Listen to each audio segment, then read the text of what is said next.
चैवं नरोत्तमं देवीं सरस्वतीं व्यासं ततो जयमुदीरयेत् नष्टप्रायेषु अभद्रेषु नित्यं भागवत सेवया भगवती उत्तमश्लोके भक्तिर्भवति नैष्टिकी முன்னுரை கிருஷ்ண பக்தி இயக்கம் ஸ்ரீல ரூப கோஸ்வாமியின் வழியில் நடத்தப்படுகிறது. கௌட்டிய வைஷ்ணவர்கள் அல்லது வங்காள வைஷ்ணவர்கள் பெரும்பாலும் ஸ்ரீ சைத்தன்ய மகாபிரபுவை பின்பற்றுபவர்கள் ஆவர். இவர்களில் பிருந்தாவனத்து 6 கோஸ்வாமிகள் ஸ்ரீ சைத்தன்யரின் நேரடி சீடர்கள் ஆவர். எனவே ஸ்ரீல நரோத்தமதாஸ் பாடியுள்ளார், ரூப ரகுநாத பதேக இயே ஆகுதி கபே ஹாம புஜப சே யுகல பிரீத்தி. எப்போது கோஸ்வாமிகளால் கொடுக்கப்பட்ட இலக்கியத்தை புரிந்து கொள்ளும் ஆர்வம் ஏற்படுகிறதோ அப்போதுதான் ராதாகிருஷ்ணரின் உன்னதமான அன்பு பரிமாற்றங்களை என்னால் புரிந்து கொள்ள முடியும். கிருஷ்ணரை பற்றிய விஞ்ஞானம் என்னும் வரப்பிரசாதத்தை மனித சமூகத்திற்கு வழங்குவதற்காகவே ஸ்ரீ சைத்தன்ய மகாபிரபு தோன்றினார். பகவான் ஸ்ரீ கிருஷ்ணரின் செயல்களிலேயே மிக உயர்ந்ததாக இருப்பது மாதுரிய பாவத்தில் கோபியருடன் அவர் நிகழ்த்திய லீலைகள் ஆகும். கோபியர்களில் மிகச் சிறந்தவரான ஸ்ரீமதி ராதாராணியின் மனோபாவத்தில் ஸ்ரீ சைத்தன்ய மகாபிரபு தோன்றினார். எனவே பகவான் ஸ்ரீ சைத்தன்ய மகாபிரபுவின் குறிக்கோளை அறிந்து அவரது அடிசூடுகளை பின்பற்றுவதற்கு ஒருவர் ஸ்ரீ ரூப சனாதன பட்ட ரகுநாத, ஸ்ரீ ஜீவ கோபால பட்டர் மற்றும் ரகுநாத தாச என்னும் 6 கோஸ்வாமியின் அடிச்சுவடுகளை மிகவும் உறுதியாக பின்பற்ற வேண்டும். இதுதான் ஃபர்ஸ்ட் பேராகிராஃப். பாத்தீங்கன்னா உங்களுக்கு எல்லாருக்கும் தெரியும், நாமெல்லாம் ரூப அணுகர்கள் அப்படின்னு சொல்லி பிரபுபாதர் சொல்றாரு. ஏன்னா பிரபுபாதர் ரூப கோஸ்வாமியை ஃபாலோ பண்றாரு. சோ நாமளும் எல்லாருமே ரூப கோஸ்வாமியை ஃபாலோ பண்றோம். இதுல தெளிவா இருக்கீங்களா எல்லாரும்? எஸ். சோ இப்ப மகாபிரபுக்கு ஹெல்ப் பண்றதுக்காக தான் இந்த 6 கோஸ்வாமிகளும் அப்ப இருந்தாங்க இல்லைங்களா? கோஸ்வாமிகளோட வேலை என்ன, யாராவது சொல்ல முடியுமா? என்ன வேலை பண்ணாங்க அவங்க அப்படின்னு யாருக்காவது தெரியுமா? நிறைய கதை கேட்டீங்க நீங்க 6 வருஷமா. கிருஷ்ண பக்தியை பரப்பணும். கிருஷ்ண பக்தியை பரப்பணும். வேற என்ன பண்ணாங்க அவங்க? அவங்க சைத்தன்ய மகாபிரபு அவர் சொன்னபடி அவங்க சீடரா இருந்து அவர் என்ன சொன்னாரோ அதை கேட்டாங்க, அவருக்கு சேவை செய்தாங்க. ஆக்சுவலா பிருந்தாவனத்தை திருப்பி உருவாக்குனதே இவங்கதான், தெரியுங்களா? பிருந்தாவன்ல நிறைய கோயில்கள் எல்லாம் அவங்கதான். அவங்க காலகட்டத்துல கோயிலே கிடையாது. கோஸ்வாமி சங்கம் வந்தப்ப அது ராதா கிருஷ்ணா வழிபாடே இல்ல, சரிங்களா? கோஸ்வாமிகள் தான் அவங்க ஒரு கோயில் உருவாக்குனாங்க. ஒருத்தர் ராதா தாமோதர், ஒருத்தர் ராதா கோவிந்த், அவங்கவுங்க கோயில் உருவாக்குனாங்க. அழிஞ்சு போன எல்லாத்தையும், பகவானுடைய லீலைகள் நடந்த எல்லா இடத்தையுமே திருப்பி உருவாக்குனாங்க. அதுவும் பாத்தீங்கன்னா ராதா குண்ட ஷாம குண்டம்லாம் ஒரு வயல்வெளியில ஒரு சின்ன இதா இருந்ததாமா, ஒரு சின்ன குளம் மாதிரி. மகாபிரபு அடையாளம் காமிக்கிறார் இவங்களுக்கு, இதுதான் ராதா குண்டம் ஷாம குண்டம். அந்த மாதிரி அது எல்லாமே வழக்கொழிஞ்சு போனதை திருப்பி உருவாக்குனாங்க. கோஸ்வாமிகளோட வேலை சாதாரணமான வேலைன்னு நினைச்சுக்காதீங்க. அவங்க நிறைய லிட்ரேச்சர் எழுதுனாங்க, பகவானை பத்தி நிறைய எழுதுனாங்க. எது அழிஞ்சு போச்சோ அது எல்லாத்தையும் திருப்பி உருவாக்குனாங்க. மகாபிரபுக்கு அவங்க இந்த மாதிரிதான் அவங்க சேவை பண்ணாங்க. கோஸ்வாமி இல்லைன்னா இன்னைக்கு நாம பாக்குற இந்த பிருந்தாவன் கிடையாது, சரிங்களா? போயிருந்தீங்க நீங்க ஒரு வாட்டி போனீங்கன்னா உங்களுக்கே அந்த தெரியும் என்ன எப்படி எல்லாம் அவங்க திருப்பி உருவாக்கி இருக்கிறாங்க அப்படின்ட்டு. ஆக்சுவலி பாத்தீங்கன்னா அவுரங்கசீப் படையெடுப்பப்போ எல்லாம் அந்த ஊரையே அவன் அழிக்க பார்த்தான்னு சொல்லி மெயின் டிடிஸ் ராஜஸ்தான் கொண்டு போயிட்டாங்க. கேள்விப்பட்டிருக்கீங்களா? ராதா மோகன், ராதா கோவிந்த் அந்த டெம்பிளை இடிச்சாங்க அவுரங்கசீப் ஆளுங்க. 7 ஃப்ளோர் இருந்தது, இடிச்சு 3 ஃப்ளோர் 4 ஃப்ளோர் பெருக்கு. அதுக்கு மேல அவங்களால இடிக்க முடியல. ஒரு நிலநடுக்கம் மாதிரி பயந்துட்டு விட்டுட்டு ஓடிட்டாங்க. சோ அந்த மாதிரி ஃபுல்லா, அதாவது அவங்க கோஸ்வாமிஸ் எல்லாம் போனப்புறம் ஜீவ கோஸ்வாமி தான், அவரு தானே யங்கஸ்ட். அவரும் இவங்கெல்லாம் ஸ்ரீனிவாசாச்சாரியா அவங்க எல்லாம் சேர்ந்து அந்த கோஸ்வாமிஸோட அந்த இலக்கணங்களை அந்த எழுதிய இலக்கியங்களை பராமரிச்சாங்க. சோ அவங்க எல்லாம் அப்படி பண்ணதுனாலதான் இன்னைக்கு நாம இப்படி ஜாலியா இந்த புக் எடுத்து உபதேசாமிர்தம் படிக்கிறோம் இல்லையா? கோபால பட்டர் கோஸ்வாமி தமிழ்நாட்டை சேர்ந்தவர்கள் படிச்சோம். ஸ்ரீரங்கத்துல மகாபிரபு வந்தப்போ அவருக்கு சேவை பண்ணாரு, சரிங்களா? இன்னுமே அவரோட வீடு இருக்கு ஸ்ரீரங்கத்துல. கோபாலகுரு கோஸ்வாமியோட வீடு இருக்கு. ம். Yes, correct. சோ விருந்தாவனத்தின் 6 கோஸ்வாமிகள் உங்களுக்கு எல்லாருக்கும் தெரியும் இல்லையா? ரூப, ரகுநாத, சனாதனர், ரூப, ரகுநாதர், கோபால பட்டர், ரகுநாதன், அது தாசர். தாச ரகுநாதர். எஸ் ஜீவ கோஸ்வாமி எஸ். லாஸ்ட். ரூப, சனாதன, ஜீவா, பட்டர் ரகுநாதர், தாச ரகுநாதர், கோபால பட்டர். ஸோ இவங்க எல்லாரும் கோஸ்வாமிகள். அதை பத்தி நம்ம இன்னைக்கு பார்க்க போறோம். ஸோ எப்ப கோஸ்வாமியோடைய அந்த இலக்கியத்தை எனக்கு புரிஞ்சுக்கிற ஆர்வம் வருதோ அப்பதான் என்னால வந்து ராதாகிருஷ்ணாவுடைய உன்னத அன்பு பரிமாற்றங்களை புரிஞ்சுக்க முடியும். இது யார் சொல்லியிருக்காங்க? ரூப கோஸ்வாமி, நரோத்தம தாசர். நரோத்தம தாஸ். நரோத்தம தாஸ் சொல்லியிருக்காரு, எனக்கு எப்ப தானா ஆர்வம் வருதோ நானா எடுத்து வச்சு அப்படி படிக்கிறனோ அப்பதான் எனக்கு வந்து உண்மையாவே பகவானுடைய அந்த அன்பு பரிமாற்றம் எனக்கு புரியுமாவும். சோ அதுக்காக தான் மகாபிரபு இங்க வந்தாரு. மாதிரிய பாவத்துல பகவான் நிகழ்த்தின லீலைகள் யாருக்குமே புரியல. எல்லாரும் அது தப்பு தப்பா தான் புரிஞ்சு வச்சிருந்தாங்க. மகாபிரபு வந்துதான் அந்த உண்மையை வந்து புரிய வச்சாரு. அது எவ்வளவு உன்னதமானது அப்படிங்கிறது புரிய வச்சாரு. இல்லைன்னா நாம எல்லாருமே இந்த எல்லாத்தையும் பௌதீக கண்ணோட்டத்திலேயே பார்த்து பார்த்து பகவானுடைய ராசிலையும் பௌதீக கண்ணோட்டத்துல எல்லாம் பார்க்க ஆரம்பிச்சாங்க இல்லைங்களா? அவரை வந்து ஒரு என்ன சொல்றது, ஸ்ரீலோன்ங்கிற ரேஞ்சில வந்து கிருஷ்ணாவை திட்டுறாங்க. அதை புரிஞ்சுக்கல, யாருக்குமே ராசலீல புரியல. சோ அதை சொல்லி தரத்துக்கு தான் மகாபிரபுவா பகவான் வந்தார். அவரு வந்து ராதாக்கும் கிருஷ்ணாவுக்கும் இருக்கிற அந்த உன்னத அன்பு பரிமாற்றத்தை நமக்கு சொல்லி கொடுக்கதான் அவர் வந்து வந்தாரு. சோ இந்த 6 கோஸ்வாமிகளோட அடிசூடுகளை பின்பற்றினாதான் நம்ம வந்து பகவானை அடைய முடியும். அதான் இதுல கொடுத்துருக்காங்க. எஸ், அடுத்த பேராகிராஃப் யார் ஒருத்தர் படிக்கிறீங்களா? நான் படிக்கிறேங்க. படிக்கிறேன் மாதாஜி. ஒருத்தர் வளர்மதி மத்தாஜி படிங்க, அடுத்தது பத்மா மத்தாஜி படிங்க. எல்லா ஆன்மீக செயல்களிலும் ஒருவனது முதல் கடமை. மாதாஜி, ஹரே கிருஷ்ணா மாதாஜி. கோஸ்வாமியே அதுல இருந்து சைத்தன்ய சரிதாமிருதமா மாதாஜி? இல்லைங்க மாதாஜி, உபதேசமிருதம். உபதேசாமிர்தம். ஆ?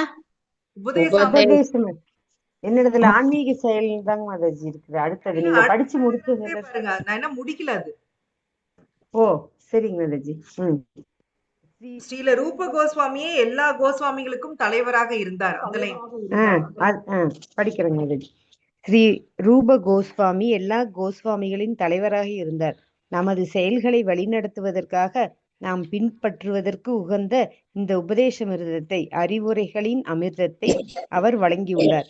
ஸ்ரீ சைத்தன்ய மகாபிரபு சிஷ்டாஷ்டகம் என்னும் 8 ஸ்லோகங்களை வழங்கியதை போலவே ரூப கோஸ்வாமி இந்த உபதேசமிர்தத்தை நாம் தூய வைஷ்ணவராவதற்காக வழங்கியுள்ளார். எல்லா ஆன்மீக செயல்களிலும் ஒருவனது முதல் கடமை மனதையும் புலன்களையும் கட்டுப்படுத்துவதே. மனதையும் புலன்களையும் கட்டுப்படுத்தாவிடில் ஒருவனால் ஆன்மீக வாழ்வில் எந்த முன்னேற்றமும் அடைய இயலாது. இந்த பௌதீக உலகில் உள்ள அனைவரும் ரஜோ குணத்திலும் தமோ குணத்திலும் மூழ்கியுள்ளனர். ரூப கோஸ்வாமியின் உபதேசங்களை பின்பற்றுவதன் மூலமாக ஒருவன் சத்துவ குணம் எனப்படும் நற்குணத்தின் தளத்துக்கு தன்னை உயர்த்தி கொள்ள வேண்டும். அதன் பின்னர் அந்நிலையிலிருந்து மேலும் எவ்வாறு முன்னேறுவது என்பது குறித்து அனைத்தும் வெளிப்படுத்தப்படும். இருக்கட்டும். ஹரே கிருஷ்ணா. சோ எல்லா கோஸ்வாமிகளுக்கும் தலைவர் யாரு? ரூப கோஸ்வாமி தான் எல்லா கோஸ்வாமிகளுக்கும் தலைவர். சோ இது ஒரு வைஷ்ணவர் எப்படி நடந்துக்கணும், அதுதான் உபதேச அமிர்தம். சரிங்களா? உபதேச அமிர்தம், உபதேசத்தை வந்து அமிர்தமா நமக்கு கொடுத்திருக்காரு ஸ்ரீ ரூப கோஸ்வாமி. நம்ம எப்படி நடந்துக்கிறது, அதனாலதான் நான் இதை வந்து படிக்கணும்னு சொன்னேன். சோ எப்படி சிஷ்டாஷ்டகம் வந்து மகாபிரபு கொடுத்தாரு, அது மாதிரி வைஷ்ணவரை நாம எல்லாரும் தூய வைஷ்ணவர் அவருக்காக ஸ்ரீ ரூப கோஸ்வாமி இது கொடுத்திருக்காரு. சோ ஆன்மீகம் அப்படின்னாவே உங்களுக்கு எல்லாருக்குமே தெரியும், என்னென்ன கண்ட்ரோல் பண்ணணும்? ஐம்புலன்கள், மனம், புத்தி, அகங்காரம். வந்து நம்ம பண்ண முடியுமா? சொல்லுங்க. பண்ண முடியாதுங்க. ஆன்மீகத்துல இருக்க முடியாது. சோ அந்த அந்த கண்ட்ரோல் பண்றவங்க தான் வந்து கோஸ்வாமிஸ். சரிங்களா? நீ அடுத்த பேராகிராஃப்ல அதுவும் வரும். சோ ஜட உலகத்துல இருக்கிறவங்க எல்லாருமே வந்து நம்மளே பார்த்தோம், ஒன்னா ரஜோல இருக்காங்க, இல்ல தமோ குணத்துல இருக்காங்க. நம்ம பகவத்கீதை டிஸ்கஷன்ல கூட நம்ம பார்த்தோம். சோ ரூப கோஸ்வாமியோட இந்த இலக்கியத்தை படிக்கிறப்போ ஒருத்தர் வந்து சத்துவ குணத்துக்கு வருவாங்க அப்படின்னு கொடுத்திருக்காங்க. எஸ் பத்மா மாதாஜி, அடுத்த பேராகிராஃப் பண்ணுங்க. ஹரே கிருஷ்ணா. கிருஷ்ண உணர்வில் அடையப்படும் முன்னேற்றம் அதை பின்பற்றுவரின் மனப்பான்மையை பொறுத்ததாகும். கிருஷ்ண பக்தி இயக்கத்தை பின்பற்றுபவர் பக்குவமடைந்த கோஸ்வாமியாக இருக்க வேண்டும். வைஷ்ணவர்கள் பொதுவாக கோஸ்வாமிகள் என்று அறியப்படுகின்றனர். பிருந்தாவனத்தில் உள்ள ஒவ்வொரு கோவிலும் தலைவரும் இந்த பட்டத்தை கொண்டு அறியப்படுகின்றார். சிறந்த கிருஷ்ண பக்தனாக இருக்க விரும்புவன் கோஸ்வாமியாக இருக்க வேண்டியது அவசியம். கோ என்றால் புலன்கள் மற்றும் சுவாமி என்றால் எஜமானர் என்றும் பொருள்படும். ஒருவன் தனது புலன்களையும் மனதையும் கட்டுப்படுத்தாவிடில் அவன் கோஸ்வாமியாக இயலாது. முதலில் கோஸ்வாமி ஆகி பின்னர் பகவானின் தூய பக்தனாகி வாழ்வின் மிக உயர்ந்த வெற்றியை அடைவதற்கு ஸ்ரீல ரூப கோஸ்வாமியினால் வழங்கப்பட்ட உபதேசாமிரதம் என்று அறியப்படும் அறிவுரைகளை பின்பற்ற வேண்டும். பக்தி ரசாமிரத சிந்து, விதக்த மாதவ, லலித மாதவ முதலிய பல்வேறு நூல்களை ஸ்ரீல ரூப கோஸ்வாமி வழங்கியுள்ளார். ஆயினும் உபதேசாமிரதம் ஆரம்ப நிலை பக்தர்களுக்கான முதல் அறிவுரைகளை உள்ளடக்கியுள்ளது. இந்த அறிவுரைகளை ஒருவன் மிகுந்த உறுதியுடன் பின்பற்ற வேண்டும். அப்போது வாழ்வை வெற்றி பெற செய்வது எளிதாகிவிடும். ஹரே கிருஷ்ணா. கொஞ்சம் புக்கு மாறிய இருக்கு மாதாஜி, கொஞ்சம் சில வேர்ட்ஸ் எல்லாம் சில அது ஒன்னும் ப்ராப்ளம் இல்ல. ஏன்னா அடுத்தடுத்து திருத்தி எடிஷன்ஸ் போடுறாங்க இல்லையா, அதனால சில வார்த்தைகள் மாறலாம், ஆனால் பொருள் மாறாது. சோ இப்ப வந்து கோஸ்வாமிஸ் வந்து வெறும் வந்து ஆன்மீக உலகத்துக்கு போறதுக்கு மட்டும்தான் சொல்லி கொடுத்துருக்காங்களான்னு பாத்தீங்கன்னா, இந்த பௌதீக உலகத்திலும் எப்படி வாழ்ந்து ஆன்மீக உலகத்துக்கு போறது அப்படிங்கறது சொல்லி கொடுத்துருக்காங்க. அதுதான் இந்த புத்தகம். சோ ஃபர்ஸ்ட் லைன் பாருங்க, கிருஷ்ண உணர்வில் அடையப்படும் முன்னேற்றம் அதை பின்பற்றுபவரின் மனோநிலையை பொறுத்தது. இந்த லைன் ரொம்ப ரொம்ப முக்கியம். இதுலயும் வரும், attitude of the Krishna conscious depends upon the attitude of the follower அப்படின்னு இங்கிலீஷ்ல கொடுத்திருப்பாங்க. சோ நீங்க கிருஷ்ண உணர்வுல எவ்வளவு தூரம் இருக்கிறீங்க அப்படிங்கிறது உங்களுடைய மனோநிலையை பொறுத்தது. இது உண்மையா பொய்யா? 100%.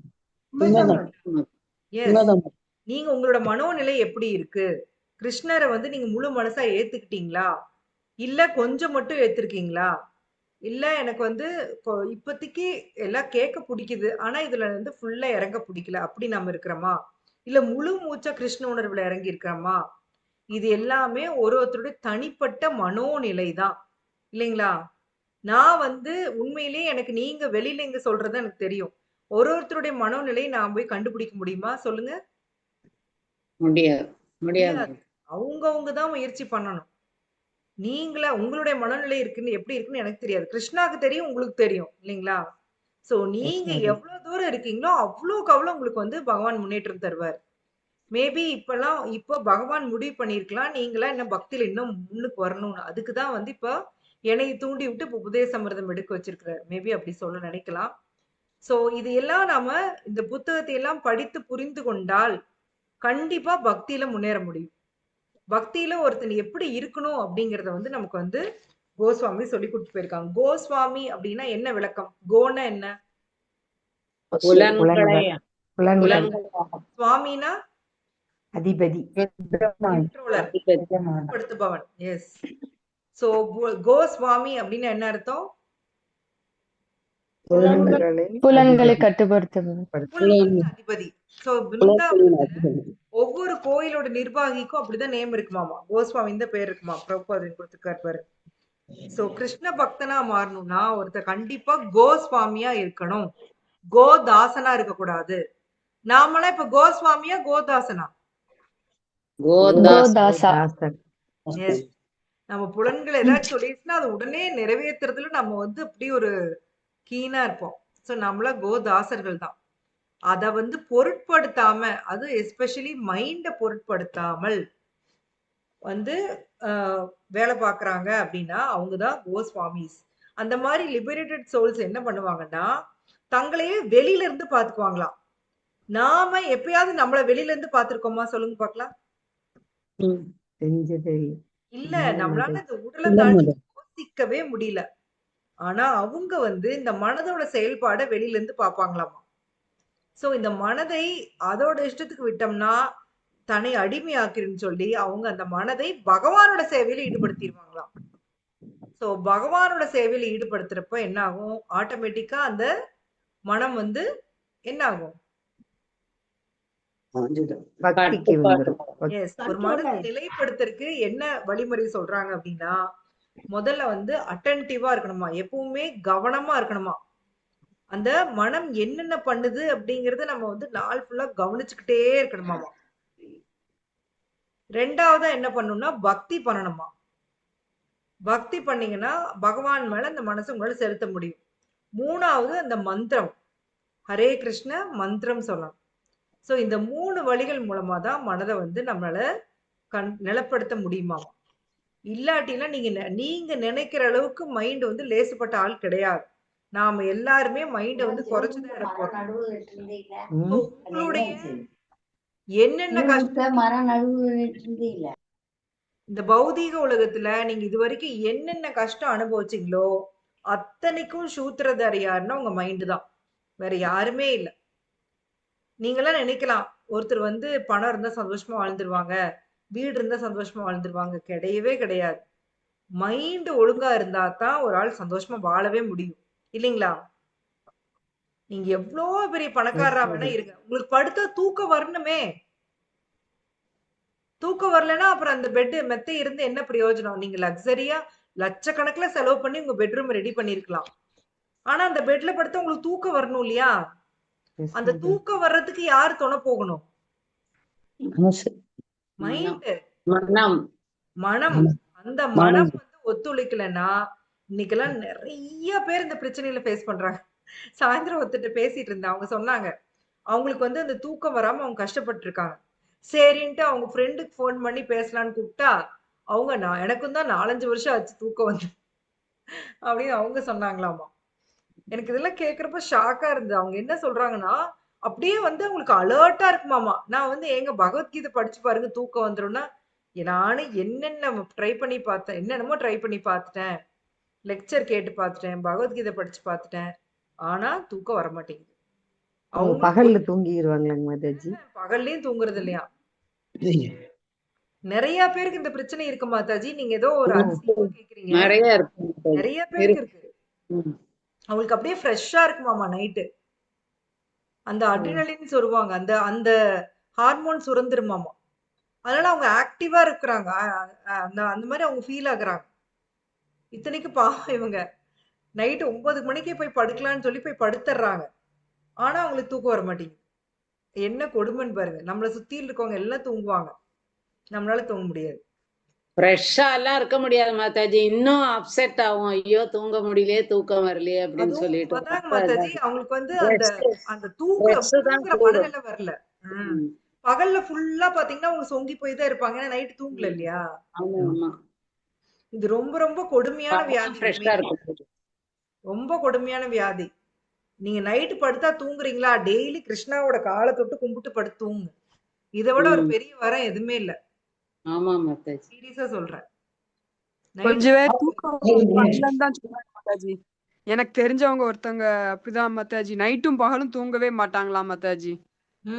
என்ன அவங்க தூக்க மாத்திரை போட்டும் தூக்கம் வரலன்னு தான் சொல்றாங்க மாதாஜி. கொடுமை, இதெல்லாம் ரொம்ப கொடுமை இல்லைங்களா? சின்ன வயசுதான் மாதாஜி. இப்ப இருந்து இல்ல, அவங்க கல்யாணம் முடிக்கிறப்பெல்லாம் எனக்கு மேரேஜ் ஆகி எனக்கு 2 குழந்தைங்க இருந்தாங்க. அப்ப இருந்து அவங்க சொல்லுவாங்க எனக்கு கல்யாணம் ஆனதுல இருந்து தூக்கமே இல்லன்னு. இன்னும் அப்படிதான் சொல்றாங்க மாதாஜி இப்ப கேட்டாலும். அதுக்கெல்லாம் காரணம் உங்க மைண்ட். உங்க மைண்ட வந்து மத்த இன்ஃபுளுன்ஸ்னால உங்க மைண்ட் உங்களை தூங்க விடுறது இல்ல, உங்களை அலர்ட்டாவே வச்சிட்டு இருக்குது. ஆனா பாடியால அதை கோப் பண்ண முடியல இல்லைங்களா? மைண்ட் அலர்ட்டா இருக்கு, பாடி டயர்ட் ஆகுதா இல்லையா? நாள் ஃபுல்லா அது தூங்குனாதான் அதுக்கு வந்து லிவரு எல்லாமே அதோட வேலையை செய்ய முடியும். நீங்க தூங்கலைன்னா உங்க உடம்பு பாடி பார்ட்ஸே வந்து நீங்க நாள் ஃபுல்லா சாப்பிடுறீங்க, அதையெல்லாம் வந்து அது ரெஃப்ரெஷ் ஆகி வரணும் இல்லையா? அதுக்கு ஒரு தூக்கம் தேவை. அதனாலதான் நைட்டு 7 மணிக்கு முன்னாடி சாப்பிட்டுருங்க. அந்த நைட்டு ஃபுல்லா அந்த உடம்பு வந்து தன்னை ரெஃப்ரெஷ் பண்ணிக்குது. அந்த டைம் வந்து உடம்புக்கு தேவைப்படுது. இல்லைன்னா அந்த டைஜஷன் ஒழுங்கா நடக்காது. மோஸ்ட்லி பாருங்க அவங்களுக்குலாம் கான்ஸ்டிபேஷன் இருக்கும், டைஜஷன் ப்ராப்ளம் வரும் தூங்காதவங்களுக்கு. ஸோ அந்த இந்த மாதிரி நிறைய ப்ராப்ளம் இருக்கு. உண்மையிலேயே பணக்கார யாருன்னா படுத்தோடனே தூங்குறவன் தான். தூங்காதவனை கேட்டு பாருங்க அதோட விளைவு என்னன்னு. தூக்க மாத்திரையை போட்டு அது முடியாம ட்ரிங்க்ஸ் அடிச்சு போதை மாத்திரையை சாப்பிட்டு அந்த மதப்புக்காக வேண்டி எத்தனை பேர் எவ்வளவு செலவு பண்றாங்க போய் பாருங்க. அந்த தூக்க மாத்திரையோட சைடு எஃபெக்ட் முகமெல்லாம் ஊதி போய் உடம்பு ஊதி போய் பகல்லையும் ட்ரௌசியாவே இருந்து எவ்வளோ கஷ்டப்படுறாங்க. நேரத்துக்கு எந்திரிச்சு சாண்டிங் பண்ண முடியாது. ஸோ பகவான் உங்களுக்கு வந்து நைட்டு தூக்கத்தை கொடுக்குறாரு, காலையில சாண்டிங் பண்ண உங்களுக்கு உடம்பு ஒத்துழைக்க வைக்கிறாருன்னா அவர் காலை தொட்டு கும்பிட்டு படுங்க. அது மாதிரி ஒரு வரம் வேற எதுவுமே கிடையாது. இன்னைக்கு அதை கேட்டப்புறம் தான் எனக்கு ஒரு மாதிரி ஷாக் ஆயிருச்சு. பகவான் என்னை எவ்வளவு நல்லா வச்சிருக்காருன்னு கூட புரியுற அறிவு இல்லாம நான் இருக்கிறேன் அப்படின்னு எனக்கு புரிஞ்சிச்சு மாதாஜி. ஸோ ஈவன் பெரிய பெரிய மகராஜ் எல்லாம் கூட கஷ்டப்படுறாங்களாமா தூக்கம் வராம. அவங்களுக்குலாம் வேற மாதிரி அவங்களுக்கு வந்து ஸ்பிரிச்சுவலா அவங்க வந்து போக போக அவங்களுக்கு வந்து அந்த ஸ்லீப் குறையுது அவங்களுக்கு. பிரபுபாதெல்லாம் ஒரு நாளைக்கு 2 மணி நேரம் 3 மணி நேரம் தான் தூங்குவாராம். அவரோட கணக்கு வேற. ஆனா நம்மள மாதிரி இருக்கிறவங்களுக்கு தூங்காம வந்து ஒண்ணுமே பண்ண முடியாது இல்லைங்களா? தூக்கம் இல்லைன்னா ரொம்ப கஷ்டப்படும். ஸோ இதெல்லாம் பகவான் கொடுக்குற வரம் மட்டுமே. ஸோ ஒரு வைஷ்ணவர் எப்படி நடந்துக்கணும் அதுதான் இந்த புக் ஃபுல்லா இருக்கு. ஸோ ஸ்ரீல ரூப கோஸ்வாமி என்னென்ன புக்கு கொடுத்துருக்காருன்னு இங்க இருக்கு. பக்தி ரசாம சிந்து, விதக்த மாதவ, லலித மாதவ, அது மாதிரி பல புத்தகங்களை கொடுத்துருக்காராம். ஸோ இதை வந்து உறுதியா பின்பற்றணும்னு பிரபுபாதர் கொடுத்துருக்காரு.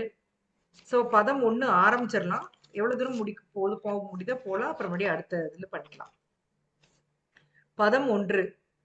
வாச்சோ வேகம் மனசக்ரோத வேகம் ஜிஹ்வா வேகம் உதர உபஸ்த வேகம் ஏதான் வேகான் யோ விஷகேத தீரா சர்வாம் அபிமாம் பிருத்வீம் சிஷ்யாத். யாரோ ஒருத்தர் மொழிபெயர்ப்பு பொருளுரை படிங்க. படிக்கட்டுமா மாதாஜி? படிக்கணும். மொழிபெயர்ப்பு. பேச்சின் தூண்டுதல், மனதின் உந்துதல், கோபத்தின் தூண்டுதல் மற்றும் நாக்கு, வயிறு, பாலுறுப்பின் தூண்டுதல்களை பொறுத்து கொள்ளக்கூடிய நிதான புத்தியுள்ள ஒருவர் உலகம் முழுவதிலும் சீடர்களை ஏற்கும் தகுதி வாய்ந்தவர் ஆவார். பொருளுரை. பொருளுரை வழங்கிய சில பிரபுபாத்க்கு ஜெய். பிரபுபாத்க்கு ஜெய். ஜெய். பொருளுரை. ஸ்ரீமத் பாகவதத்தில் 6.1.9-10 பரீட்சித் மகாராஜர் சுகதேவ கோஸ்வாமியிடம் மக்களால் தங்களின் புலன்களை கட்டுப்படுத்த முடியவில்லை எனில் எதற்காக பிராயச்சித்தங்களை மேற்கொள்ள வேண்டும் என்பன உள்ளிட்ட சில அறிவுபூர்வமான வினாக்களை எழுப்பினார். உதாரணமாக, திருடன் தனது திருட்டு தொழிலுக்காக தான் கைது செய்யப்படுவோம் என்பதை நன்கு அறிவான். மேலும் மற்றொரு திருடனை போலீசார் கைது செய்வதையும் அவன் காணக்கூடும். இருப்பினும் அவன் தொடர்ந்து திருட்டில் ஈடுபடுகிறான். காண்பதாலும் கேட்பதாலும் அனுபவம் திரட்டப்படுகிறது. புத்தியில் தாழ்ந்தவன் காண்பதன் மூலமாக அனுபவத்தை சேகரிக்கிறான். மேலும் அதிக புத்தியுள்ள ஒருவன் கேட்பதன் மூலமாக அனுபவத்தை சேகரிக்கிறான். அறிவுள்ளவன் சட்ட புத்தகங்களிலிருந்தும் சாஸ்திரங்களிலிருந்தும் திருடுவது குற்றம் என்பதை செவியுறுகிறான். மேலும் திருடன் அகப்படும் போது தண்டிக்கப்படுவான் என்பதையும் செவியுறும் அவன் திருட்டில் ஈடுபடுவதில்லை. புத்தியில் தாழ்ந்தவன் திருட்டை நிறுத்த பழகிக் கொள்ளும் முன்பாக அவன் முதலில் கைது செய்யப்பட்டு தண்டிக்கப்பட வேண்டியிருக்கும். ஆனால் மூடனோ கேட்பதாலும் காண்பதாலும் அனுபவங்கள் இருந்தாலும் தொடர்ந்து திருட்டில் ஈடுபடுகிறான். இத்தகைய மனிதன் அரசாங்கத்தால் தண்டிக்கப்பட்டாலும் சிறையிலிருந்து வெளியேறியதும் மீண்டும் திருடுகிறான். சிறை தண்டனை பிராயச்சித்தமாக கருதப்படுமானால் அத்தகைய பிராயச்சித்தத்தால் என்ன பயன்? இதையே பரீட்சித் மகாராஜா வினவினார். மாதாஜி கண்டினியூ பண்றதா? இது கொஞ்சம் ஒரு நிமிஷம் நம்ம ஃபர்ஸ்ட் இந்த ஸ்லோகா பத்தி டிஸ்கஸ் பண்ணிட்டு அப்புறம் அடுத்தது போலாம். சோ ரொம்ப முக்கியமான ஒரு ஸ்லோகம். வாச்சோ வேகம். வாச்சோ வேகம் அப்படின்னா என்னது? வாச்சோன்னு என்ன அர்த்தம்? பேச்சு. சரிங்களா? வாச்சோ அப்படின்னா என்ன அர்த்தம்? பேச்சு. பேச்சு. பேச்சின் தூண்டுதல். மனச குரோத வேகம். மனதோட தேவை கோபத்தின் செயல்கள். அடுத்தது வந்து ஜிஹ்வா வேகம். ஜிஹ்வானா உங்களுக்கு எல்லாம் தெரியும். ஜிஹ்வானா என்ன? நாக்கு. நாக்கு. ஜிஹ்வா வேகம்னா நாக்கு. உத்தர உபஸ்த வேகம். உத்தர அப்படின்னா வயிறு. வயிறு. உங்களுக்கு தெரியும் இல்லையா? தாமோதர உதர. உதரனா வயிறு. உபஸ்தனா அந்த பாலுறுப்பு. சோ இதனுடைய வேகம். வேகம்னா இதோடைய தூண்டுதல். இதெல்லாம் பொறுத்துக்க கூடிய ஏதான் வேகான் ஓ விஷகேத தீர சர்வாம் அபிமாம் பிருத்வீம் சிஷ்யாத். இது எல்லாம் பொறுத்துக்க கூடியவங்க உலகம் முழுவதிலும் சீடர்களை ஏற்கும் தகுதியுடையவர் ஆவர். சோ ஒரு குருன்னா எப்படி இருக்கணும்? நீங்களாம் வந்து என்ன குருன்னு சொல்றீங்க இல்லையா? ரொம்ப தப்பு உண்மையிலே. இந்த எல்லாமே இருந்தாதான் ஒருத்தர் குரு. எங்களை வந்து ஜஸ்ட் ஒரு மென்டார் அப்படி ஏதோ ஒரு நேம் போட்டுக்கோங்க. சோ குரு அப்படிங்கிறவங்க மாச்சோ வேகம், அதாவது பேச்சோட தூண்டுதல கண்ட்ரோல் பண்றவரா இருக்கணும், மனச கண்ட்ரோல் பண்றவரா இருக்கணும், கோபத்தை கண்ட்ரோல் பண்றவரா இருக்கணும், நாக்கு, வயிறு, பாலுறுப்பு இதோட தேவைகளை கண்ட்ரோல் பண்றவரா இருக்கணும். இதெல்லாம் பண்றவர் தான் ஒரு நிதான புத்தி உள்ளவர். அவருக்கு தான் இந்த உலகம் முழுவதிலும் சீடர்களை ஏற்கும் தகுதி இருக்கு. இதெல்லாம் இருக்கிறவங்க தான் குரு. ஆக்சுவலா நாங்க சிக்ஷா குருன்னு போட்டது சத்ய பிரபு அலர்னாரு.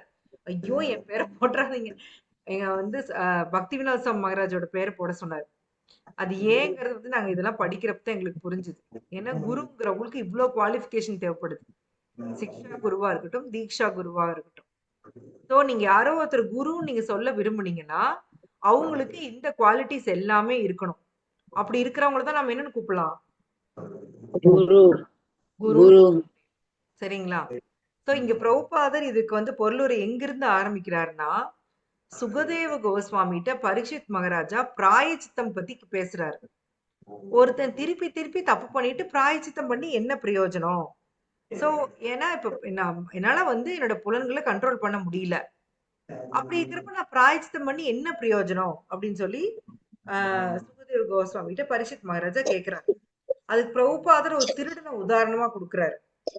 ஒருத்தன் வந்து திருடிட்டான், அவனை வந்து கைது பண்ணுவாங்கன்னு அவனுக்கு நல்லா தெரியும். ஒருத்தர் திருடினானா என்ன போலீஸ் என்ன பண்ணுவாங்க? பார்த்துட்டு சும்மா இருப்பாங்களா? பனிஷ் பண்ணுவாங்க. கண்டிப்பா வந்து அவனை வந்து கைது பண்ணிடுவாங்க. சோ அதே மாதிரி வேற ஒரு திருடுனா வந்து அவங்க பிடிக்கிறதையும் அவன் பாப்பான் இல்லைங்களா? அப்ப திருடுனா தண்டனை உண்டு. அது தெரியுமா தெரியாதா? தெரியும். தெரிஞ்சும் திருப்பி அவன் பண்றான் பாருங்க, அதைத்தான் இங்க மீன் பண்றாங்க. சோ நீ வந்து புத்தி மூலமா உனக்கு ஒரு அனுபவம் கிடைக்குது. ஒரு இடத்துல போய் நீ திருடினா கண்டிப்பா உன்னை போலீஸ் பிடிச்சிருவாங்க, கைது பண்ணிடுவாங்க, ஜெயில போட்டுருவாங்க.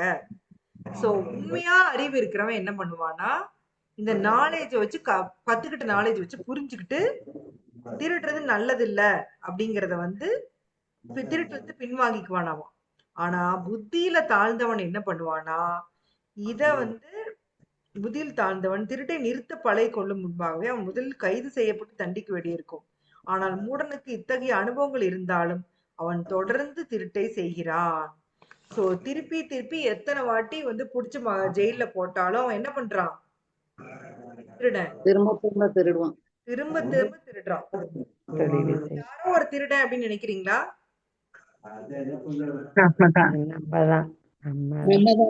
இந்த பௌதிக உலகத்துல இருக்கிறோம்னாவே நம்ம இதைத்தான் இவ்வளவு நாளா பண்ணிட்டு இருந்தோம்னு அர்த்தம். நம்ம எல்லாரும் பௌதிக உலகத்துல தான் இருக்கோம் இல்லையா?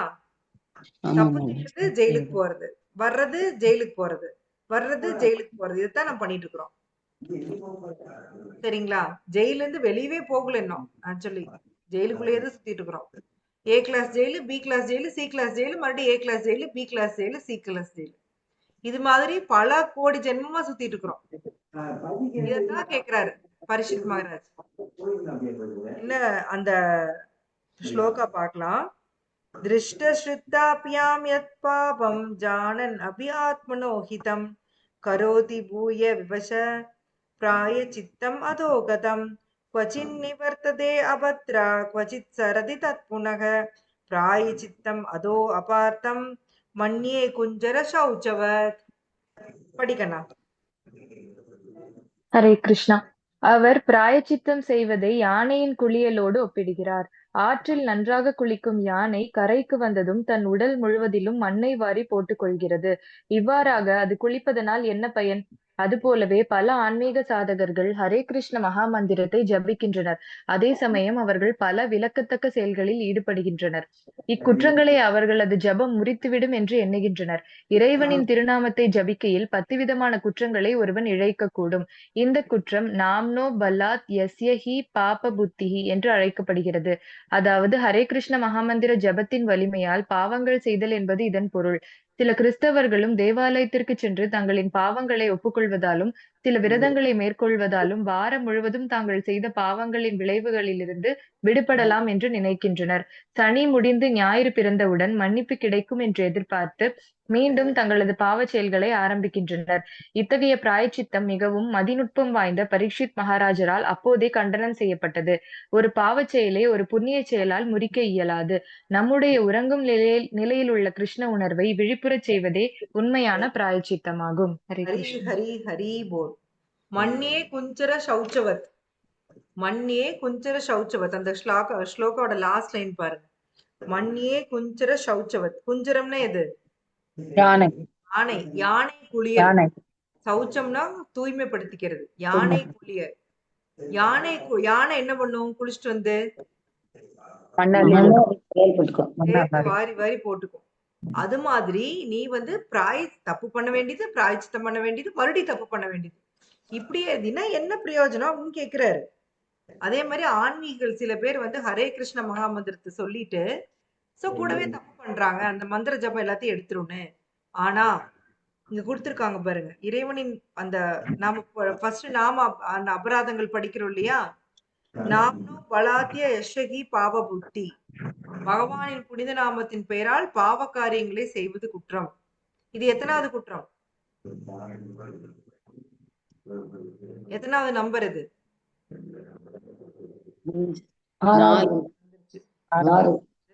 6. அப்படியே 1ல இருந்து சொல்லிட்டே வாங்க. அப்புறம் ஏதோ ஒண்ணு 10க்குள்ள அது வந்து கரெக்டா வந்துரும்ல. 5 மாதாஜி. 5. அதான் சொல்றேன். 1ல இருந்தே ஏழாவது குற்றம். 7வது பகவானின் புனித நாமத்தின் பெயரால் பாவ காரியங்களை செய்வது குற்றம். சரி, ஃபர்ஸ்ட்ல இருந்து சொல்லுங்க பாப்பலாம். எல்லாம் ஒன்னொன்னா சொல்லுங்க. புனித நாமத்தை பரப்ப தங்கள் வாழ்க்கையை அர்ப்பணித்த மாதாஜி, ரஜினி மாதாஜி அமைதியா இருங்க. அமைதியா இருங்க. மத்தவங்க எல்லாம் சொல்லுங்க. மத்தவங்க எல்லாம் ஒன்னொன்னா சொல்லுங்க. 10 அபராதம் இருக்கு இல்லையா?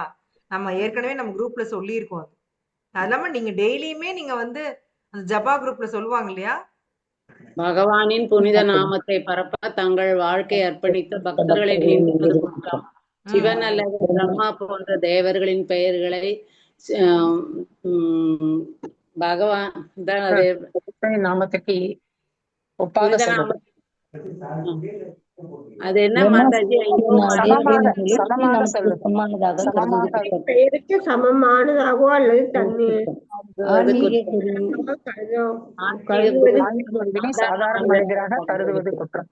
வேத இலக்கியங்களும் வேத வழிவந்த நூல்களையும் வேதங்களையும் வேத வழிவந்த நூல்களையும் ஹரே கிருஷ்ணா கீர்த்தனையின் பெருமைகளை கற்பனையாக கருதுதல் குற்றம். பகவானுடைய புனித நாமத்துக்கு பௌதீகமான விளக்கம் கொடுப்பது குற்றம். புனித நாமத்தின் பலத்தில் பாவ செயல்களை செய்வது குற்றம். 8வது என்ன? 8 ஹரே கிருஷ்ணா கீர்த்தனையை வேதங்களில் பலனடிக்கும் செயல்களாக கர்ம காண்டம் வழங்கப்படும் புனிதமான சடங்கு நடவடிக்கைகளில் ஒன்றாக கருதுவது குற்றம். 9 புனித நம்பிக்கை இல்லாத நபர்களுக்கு பகவானின் புனித நாமத்தை சொல்வது குற்றம். 10 வந்து இந்த விஷயத்தில் பல வழிமுறைகளை புரிந்து கொண்ட பிறகும் பௌதீக பந்தத்தின் காரணமாக புனித நாமத்தை உச்சரிப்பதில் முழு நம்பிக்கை வைக்காமல் பாடும்போது குறைவாக இருப்பதும் குற்றம். வைஷ்ணவர் என்று கூறிக்கொள்ளும் ஒவ்வொரு பக்தரும் விரும்பிய வெற்றியை விரைவில் அடைய இந்த குற்றங்களிலிருந்து காத்துக்கொள்ள வேண்டும். இது எல்லாமே வந்து பத்ம புராணம் நினைக்கிறேன். அதுல இருந்து எடுத்து கொடுத்திருக்காரு பிரபுபாதர்.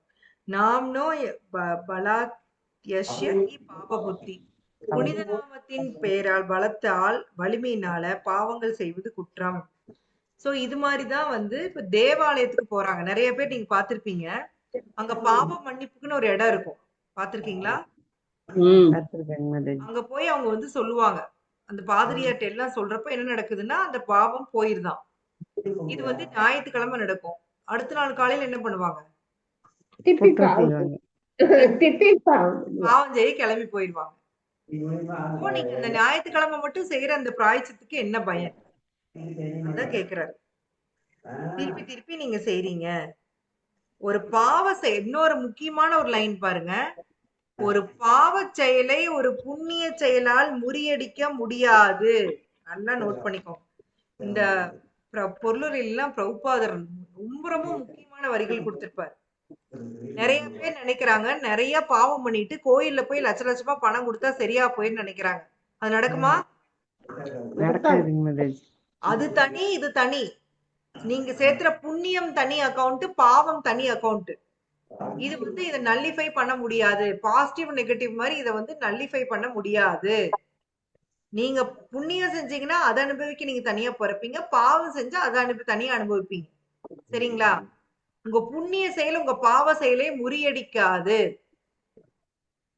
நீங்க டிவோட்டீஸ், நீங்க இதை நல்லா ஞாபகம் வச்சுக்கோங்க.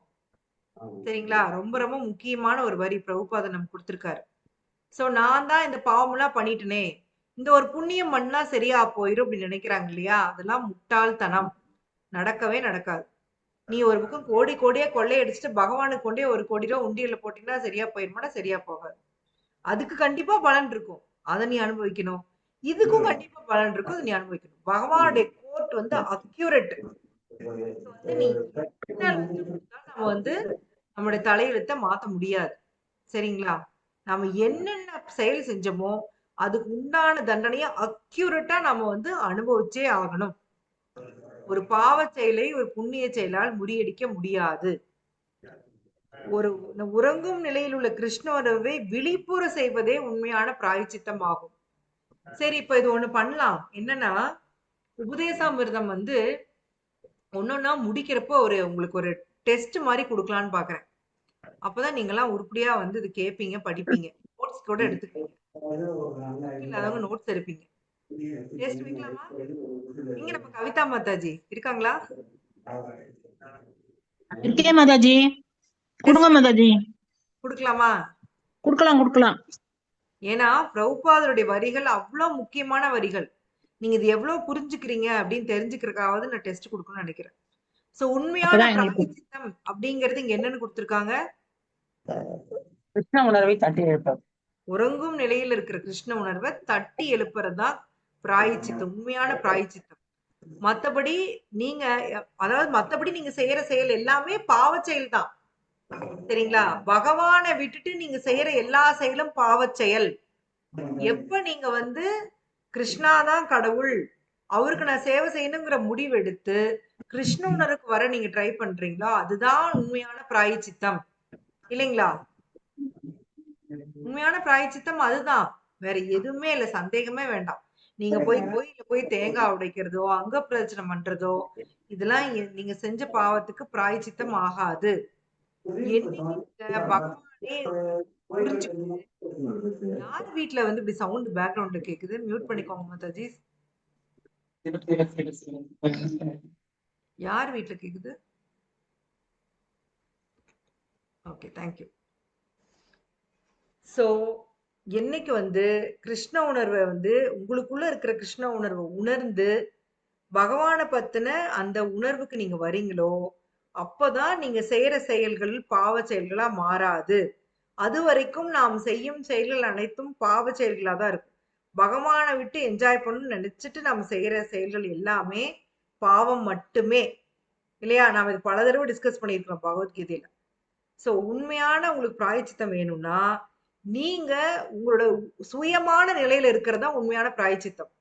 உங்களுடைய சுயரூபம் என்னது? பகவானுக்கு நித்திய சேவகனார்கள். அத அந்த சுய உணர்வுக்கு வர்றதுதான் உண்மையான பிராயச்சித்தம். அந்த மாதிரி இருக்கிறது நீங்க செய்யற செயல்களுக்கு ஏதாவது பாவ விளைவு வருமா? சொல்லுங்க. வராது. நம்ம என்ன செயல்கள்னு சொல்லுவோம்? 3 விதமான கர்மா இருக்கு இல்லையா? கர்மா, அகர்மா, விகர்மா. அகர்மா வரும். நீங்க அகர்மா செய்யறப்போ உங்களுக்கு பாவ விளைவுகள் வராது. சோ உங்களுடைய அதுதான் பிராயச்சித்தம், உண்மையான பிராயச்சித்தம். மத்தபடி நீங்க செய்யற பிராயச்சித்தம் எல்லாம் மண்ணியே கொஞ்சர சௌச்சவத், யானை குளியல் போன்றது. யானை குளியல் எக்ஸாம்பிள் சூப்பரா இருக்கு இல்லையா? பிரபுபாதர் அழகா கொடுத்திருக்காரு இல்லைங்களா? மறக்க மாட்டீங்க இல்லையா? பிராயச்சித்தம் அப்படின்னாவே உங்களுக்கு என்ன ஞாபகம் வரணும்? யானை குளியல். சரிங்களா? இங்க 3 விதமா கொடுத்திருக்காரு, 3 எக்ஸாம்பிள். ஒண்ணு திருடன் எக்ஸாம்பிள் கொடுத்திருக்காரு, அடுத்தது யானை குளியல், அடுத்தது என்ன கொடுத்திருக்காரு?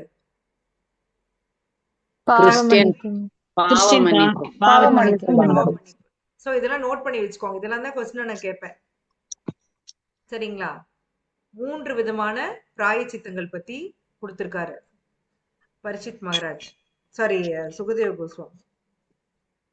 எஸ், நீங்க அடுத்த பேராகிராஃப் படிங்க. வேற யாராவது படிங்கன்னா, வேற யார்ட்டையா புக் இருக்கா? படிங்க. என்கிட்ட இருக்கு. உண்மையான அறிவிற்கு வருவதே சரியான பிராயச்சித்தமாகும். இதற்கான சீரான வழிமுறையும் உள்ளது. சுகாதார முறையை ஒழுங்காக பின்பற்றுவோனை நோய்கள் மாதாஜி, உங்களோட பிரச்சனை வந்து உங்க நெட்வொர்க் மாதாஜி. பாதி நேரம் கேட்க மாட்டேங்குது. நாங்க என்ன பண்றது? ஹரே கிருஷ்ணா. கவிதா கவிதா மாதாஜி, புக் இருக்கு மாதாஜி. படிங்க அவங்க படிக்கிறாங்களா மாதாஜி? கேட்கல. படிங்க. ஹரே கிருஷ்ணா.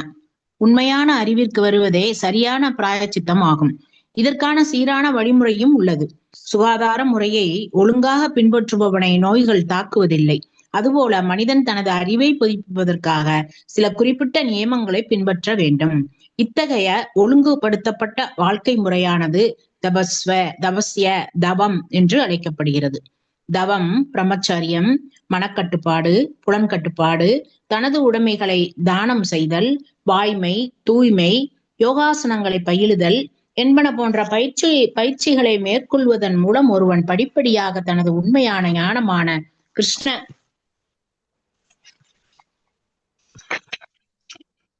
உணர்வை அடையலாம். ஆயினும் தூய பக்தரின் சங்கத்தை பெறும் அதிர்ஷ்டம் வாய்ந்த ஒருவர் தகாத பாலுறவு, மாமிசம் உண்ணுதல், மது அருந்துதல், சூதாடுதல் ஆகியவற்றை தவிர்த்தல் என்னும் கிருஷ்ண உணர்வின் ஒழுங்குமுறை விதிகளை பின்பற்றுவதாலும் அங்கீகரிக்கப்பட்ட ஆன்மீக குருவின் வழிகாட்டுதலின் கீழ் பரமபுருஷ பாபாவின் தொண்டில் ஈடுபடுவதாலும் அஷ்டாங்க யோகம் போன்ற மனதை கட்டுப்படுத்துவதற்கான அனைத்து பயிற்சிகளையும் எளிமையாக கடந்துவிடலாம். இந்த எளிய வழிமுறையானது ஸ்ரீல ரூப கோஸ்வாமியால் பரிந்துரைக்கப்படுகிறது. ஹரே கிருஷ்ணா. ஹரி போல். எஸ். சோ உண்மையான அறிவு நிலை, நம்மளோட உண்மையான அறிவு நிலை என்னது? இப்பெல்லாம் நீங்க சொன்னீங்க இல்லையா, உண்மையான அறிவு அப்படிங்கிறது என்னது? ஜீவேர சொரூபகோய் கிருஷ்ணேர நித்யதாசா. அதுக்கு வர்றதான் உண்மையான பிராயச்சித்தம். சோ அழகா பிரபுபாதர் இன்னொரு எக்ஸாம்பிள் கொடுத்திருக்காரு. ஒழுங்கா சுகாதாரமான முறையை பின்பற்றப்ப ஒருத்தனுக்கு வந்து நோய் வாய்ப்படுவதில்லை. ஐயோ, நான் இன்னைக்கு சொன்னோன்னு நினைச்சேன். இன்னைக்கு ஒரு நியூஸ் வந்திருக்கு. ஒரு பொண்ணு வந்து யூடியூப்ல பார்த்துதாமா வெண்காரம் கேள்விப்பட்டிருக்கீங்களா? ஆமா மாதாஜி, நானும் பார்த்தேன் மாதாஜி. நியூஸ்ல சொன்னாங்க. அத சாப்பிட்டு அத போய் சாப்பிட்டு வயிற்றுல வாயில புடிங்கி அந்த புள்ள போய் சேர்ந்துருச்சு. 18 வயசு. அநியாயம். அது காலேஜ் ஃபர்ஸ்ட் இயர் படிக்கிற பொண்ணு. இதே ஸ்கூலா இருந்தா கூட சொல்லலாம், அறிவு கொஞ்சம் கம்மியா இருக்கு. பாருங்களேன் என்ன அநியாயத்தை சொல்றது. அது வந்து பாத்தீங்கன்னா அந்த துணியில இருக்கிற அழுக்கு போடுறதா ஏங்க மாதாஜி? வெங்காரம்னா என்ன? அது என்ன ஒயிட்டா இருக்குது மாதாஜி, என்னவோ போட்டு சட்டியில போட்டு கிண்டுறாங்க அத. ஐயோ, அதான் எங்க அப்பா சொன்னாரு, துணியில இருக்கிற அழுக்கு போடுறதுக்குன்னு அப்படின்னாரு. மாதாஜி அது வந்து ஒரு கெமிக்கல் சால்ட் மாதாஜி. அது சோடியம் சால்ட் சம்திங். அது அதான்டா, அதுவும் வந்து ரொம்ப காரம். ஏதாவது வயிறு பொத்து போயிரும் அப்படின்னாரு அப்பா. சாப்பிட்ட உடனே வயிறு பொத்து போயிருக்கும். அது சாப்பிடுறது இல்ல மாதாஜி, அது சம்திங் வேற. யூடியூப்ல எவனோ சொன்னான்னு சொல்லி மாதாஜி. அது என்னங்க? ஒயிட் துணி வந்து அந்த இது பண்றது மாதாஜி. அதேதான் அப்பா அப்படிதான் சொன்னாரு. துணிய வந்து வெள்ளை பண்றது அப்படின்னு சொன்ன, அழுக்கு போறதுக்காக போடுறது. அத போய் எவனோ சொன்னான்னு ஒரு பொண்ணு வாங்கி சாப்பிட்டு இருக்குதே. என்ன அநியாயத்தை சொல்றது. 18 வயசு பெத்து வளர்த்தி அவங்க அம்மா அப்பாவுக்கு எப்படி இருக்கும்? அப்பா சாமி, உடம்புதான் இருந்தா இருந்துட்டு போகுது, அதுக்காக போய் அதையமா சாப்பிடுவ நீ? நோய்வாய்ப்படுவதில்லைன்னு பார்த்தோன்னே எனக்கு அது ஞாபகம் வந்துருச்சு. சோ மனிதர்களுக்கு ஏற்ப நாளைக்கு நான் வருவேன்ல வாக்கிங்க. சோ இந்த வாழ்வுதான் தபஸ்ய. உண்மையான அறிவு அல்லது கிருஷ்ணவனின் தவத்திற்கு ஒருவனை படிப்படியாக உயர்த்திட முடியும். எப்படி உயர்த்த முடியும் ஒருத்தனை அப்படின்னு பாத்தீங்கன்னா, தவம், பிரம்மச்சரியம், மனசை கட்டுப்படுத்துறது, புலனை கட்டுப்படுத்துறது, உடைமைகளை துறக்கிறது, தூய்மையா இருக்கிறது, இதெல்லாம் வந்து வழிமுறை. இதெல்லாம் பண்ணாதான் ஒருத்த அந்த உண்மையான அறிவு நிலையை அடைய முடியுமாமா. அதை அடைஞ்சு நம்ம ஆக்சுவலா நம்ம பார்த்திருக்கோம். அஷ்டாங்க யோகம் பண்ணா இதெல்லாம் தேவைன்னு பார்த்தோமா இல்லையா? சொல்லுங்க. சோ இதெல்லாம் மைண்டை கண்ட்ரோல் பண்ணணும், புலன்களை கண்ட்ரோல் பண்ணணும், தவம் இருக்கணும், பிரம்மச்சரியம் இருக்கணும், எல்லாம் இருந்தாதான் அந்த அறிவு நிலையை அடைய முடியும். ஆனா பக்தனை பொறுத்த வரைக்கும் பாத்தீங்கன்னா, ஒரு தூய பக்தனின் சகவாசத்தை பெற்றோம்னா ஈஸியா இது எல்லாத்தையும் கடந்துடலாமாம். சோ கிருஷ்ண உணர்வின் ஒழுக்க நிலைகளை பின்பற்றினாலே இந்த நிலையை ஈஸியா அடைய முடியும். அது என்னென்ன? கிருஷ்ண உணர்வோட ஒழுக்க நிலைகள் என்னென்ன? 4 கட்டுப்பாடுகள். என்னது? மது, சூதாட்டம், பாலுறவு, தகாத பாலுறவு கூடாது, மாமிசம் உண்ணக்கூடாது. சோ உண்மையான ஆன்மீக குருவின் கட்டளையின் கீழ் பகவானோட தொண்டில் ஈடுபட்டா இது கண்டிப்பா பகவான்கிட்ட திரும்பி போக முடியும். இதுதான் ரூப கோஸ்வாமி சொல்லி தராரு அப்படின்னு சொல்லி பிரபுபாதர் இங்க முடிக்கிறார். இந்த பேராகிராஃப் முடிக்கிறார். சோ இப்போ உங்களுக்கு ஒரு ரஃபா இன்னைக்கு இது போதும். ஒரு ரஃபா ஒரு ஐடியா வந்திருக்கும் இல்லையா? இன்னைக்கு என்னென்ன பார்த்தோம் அப்படின்னு இல்லையா? ஃபர்ஸ்ட் நாமெல்லாம் யார ஃபாலோ பண்ணிட்டு இருக்கிறோம்? ரூப கோஸ்வாமி. வைஷ்ணவ. சோ எத்தனை கோஸ்வாமிஸ் இருக்காங்க மொத்தம்? 6 கோஸ்வாமி. ரூப, சனாதன, கோபால பட்ட, ரகுநாத தாச, ரகுநாத பட்ட, ஜீவ கோஸ்வாமி. இவங்க எல்லாம் யாரோட தளபதிகளா வேலை பார்த்தாங்க? சைத்தன்ய மகாபிரபு. மகாபிரபு இங்க வந்ததோட நோக்கம் என்ன? கிருஷ்ண பக்தியை கிருஷ்ண உணர்வு பரப்புறது. அந்த மாதுரிய ரசத்தை நம்மளுக்கு கொடுக்கறக்கா இல்லைங்களா? அதான் ஹையஸ்ட். அதுல நம்மள பகவானோட கனெக்ட் பண்றதுக்காக அவர் வந்தார். சோ நரோத்தம தாஸ் தாகூர் என்ன சொல்றாரு? இந்த கோஸ்வாமியோட இலக்கியங்கள் பத்தி சொல்றாரு இல்லையா? கிருஷ்ணா எடுத்து அவரை பத்தி தெரிஞ்சுக்க ஆர்வம் காமிச்சாலே கிருஷ்ணா இது நமக்கு வந்துடும் அப்படிங்கிற அதுதான் சரியான கிருஷ்ண பிரேமை, ராதா கிருஷ்ணனுடைய அன்பு பரிமாற்றம் அது கிடைச்சிருமா? சரியா? சோ அடுத்தது பார்த்தோம். இந்த கோஸ்வாமிஸோட தலைவர் யாரு? ரூப கோஸ்வாமி. எழுதினாரு 2-3 புக்கோட பேர் இங்க கொடுத்திருக்காங்க. என்னென்ன புக் அது? விகட மாதவ, லலிதா மாதவ. பக்தி ரசாம சிந்து 13 வருஷம் எழுதியிருக்காரு அவர். சும்மா இல்ல. எவ்வளவு வருஷம்? 13 வருஷம். எஸ். யாருக்காக எழுதினாரு? அவருக்காகவா? இல்ல. நமக்காக, நம்மள மாதிரி சாதகர்களுக்காக, பக்தி பயிற்சி பண்றவங்களுக்காக அவர் அவ்வளவு வருஷம் கஷ்டப்பட்டு அதை எழுதி கொடுக்கிறார். சோ நாம எல்லாருமே ரூப கோஸ்வாமியின் வழி வந்தவர்கள். சோ நாம எல்லாம் கோதாசரா கோஸ்வாமியா?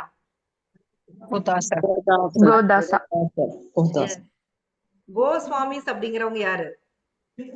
குழந்தைகளுடைய கட்டுப்படுத்துபவர். எஸ். சோ கிருஷ்ண உணர்வில் ஒருத்தர் முன்னேறது அவருடைய டேஷை பொறுத்து அமையும். எதை பொறுத்து அமையுது? மனோநிலை. Attitude of the follower. Prabhupada தெளிவா கொடுத்தாரு, attitude of the follower. So இதெல்லாம் நம்ம பார்த்தோம். அடுத்து பாத்தீங்கன்னா ஃபர்ஸ்ட் ஸ்லோகா, யார் ஒரு குருவா இருக்கிறதுக்கான தகுதி என்ன? நாக்கின் வேகம், புலன்களின் வேகம், புலன்களின் தூண்டுதல், பேச்சின் தூண்டுதல் எல்லாவற்றையும் கட்டுப்படுத்தி இருக்கக்கூடியவங்க தான் உலகம் முழுவதும் நிதான புத்தி உடையவர்கள். ஒரே நேர்கோட்டுல இருக்கும் இல்லைங்களா? நாக்கு சரியா? அப்புறம் என்னுடைய வயிறு, பால் உறுப்பு, இதெல்லாம் ஒரே நேர்கோட்டுல இருக்கு இல்லையா? இத பிரபுபாதர் அதுல கொடுப்பாரு. சோ இது எல்லாம் இதோட தூண்டுதல்கள் எல்லாத்தையும் நான் பொறுத்துக்கணுமா? அவங்கதான் உண்மையான குரு. நீங்க இன்னைக்கு இருக்கிற குரு சொல்லிக்கிறாங்க இல்லையா? அவங்ககிட்ட எல்லாம் இந்த தகுதி இருக்குதான்னு நீங்களே பாருங்க. அது இருந்தா நீங்க அவங்கள குருன்னு நீங்க ஏத்துக்கலாம். ஒரு குருவுடைய தகுதி இதெல்லாம் தான். அடுத்தது இந்த பொருளுரை எப்படி பிரபுபாதர் எங்கிருந்து ஸ்டார்ட் பண்றாரு? பரீட்சித் மகாராஜாவோட क्वेश्चनல இருந்து கேக்குறது. அதுக்கு எத்தனை எக்ஸாம்பிள் கொடுத்தாரு? திருடனை பற்றிய உதாரணம் ஒண்ணு கொடுத்தார். எக்ஸாம்பிள் இல்லையா? ஒண்ணு first வந்து திருடன். திருடன் பத்தி பாவ மன்னிப்பு. திருடன் பத்தி என்ன சொன்னாரு? கேட்பதனாலேயே திருட்டு பண்ணோம்னா நமக்கு தண்டனை கிடைக்கும் அப்படின்றது தெரிஞ்சாலே சில பேர் திருட்ட விட்டுடுவாங்க. சில பேர் கைதாகி ஜெயிலுக்கு போயிட்டு வந்த பிறகு அதை திருட்ட விடுவாங்க. சில பேர் முட்டாள்கள் வந்து அது எதுவுமே விடுறது கிடையாது. திரும்ப திரும்ப திரும்ப ரிப்பீட்டடா பண்ணிட்டே இருக்காங்க. அவங்களுக்கு நல்லா தெரியும் தப்பு பண்ணா எங்க போகணும்? ஜெயிலுக்கு போகணும். திரும்ப திரும்ப திருடுறாங்க இல்லையா? அது ஒண்ணு. அடுத்த எக்ஸாம்பிள் என்னது? யானை என்ன பண்ணுது? குளிச்சிட்டு வந்து மண்ணை எடுத்து தலையில வாரி வாரி போட்டுக்குது. குளிக்குது, சுத்தமா குளிக்குது, திருப்பி திருப்பி மண்ணை போட்டுக்குது. அடுத்த பிராயச்சித்தம் என்ன எக்ஸாம்பிள் கொடுத்தாரு? என்ன நடக்கும்? ஞாயிற்றுக்கிழமை என்ன பண்ணுவாங்க? போய் பாவத்தை முடிச்சிட்டு திங்கக்கிழமை காலையில எந்திரிச்சு நைட் வரைக்கும் பண்ணி தள்ளுறது இல்லையா? சோ உண்மையான பிராயச்சித்தம் கிறிஸ்டியன்ஸ் எல்லாம் பாவ மன்னிப்புன்னு கேட்டுட்டு அப்பவே வந்து நான்வெஜ் சாப்பிட்டுருவாங்க. அப்பவே ஞாயிற்றுக்கிழமையே தொடங்கிடுவாங்க. கரெக்ட், ஞாயிற்றுக்கிழமையே வேலை முடிஞ்சு போயிருக்கு. அங்கேயே போடுவாங்க மாதாஜி. அங்கேயே போட்டுருவாங்களா? அங்கேயே போட்டுருவாங்க பிரியாணி.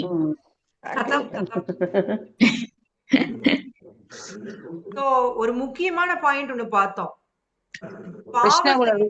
புண்ணிய செயலும் அதை பத்தி பிரபுபாதர் கொடுத்திருந்தாரு. என்ன கொடுத்திருந்தாரு? ஒரு புண்ணிய செயல் ஒரு பாவ செயலை வந்து சரி பண்ண முடியாது. முடியவே முடியாது. நீங்க புண்ணியம் செஞ்சா புண்ணியம் தனி அக்கௌண்ட், பாவம் செஞ்சா பாவம் தனி அக்கௌண்ட். புண்ணியம் செய்யறதுனால பாவம் போயிரும் நினைக்கவே நினைக்காதீங்க. பிரபுபாத் தெளிவா சொல்லித்தாரு. உண்மையான பிராயச்சித்தம் அப்படிங்கறது அவர் என்னன்னு சொல்றாரு? கிருஷ்ண உணர்வை வெளிப்புற செய்வது. வெளிப்புற செய்வது அப்படின்னா என்ன அர்த்தம்? கிருஷ்ண பக்திக்கு வர வேண்டும். நான் ஆத்மான்னு உணர்றது, சரிங்களா? நான் உடல் அல்ல ஆத்மான்னு உணர்றது. ஆத்மாவுடைய செயலா நான் செய்யறப்பதான் அப்ப அதுதான் உண்மையான பிராயச்சித்தம் இல்லையா?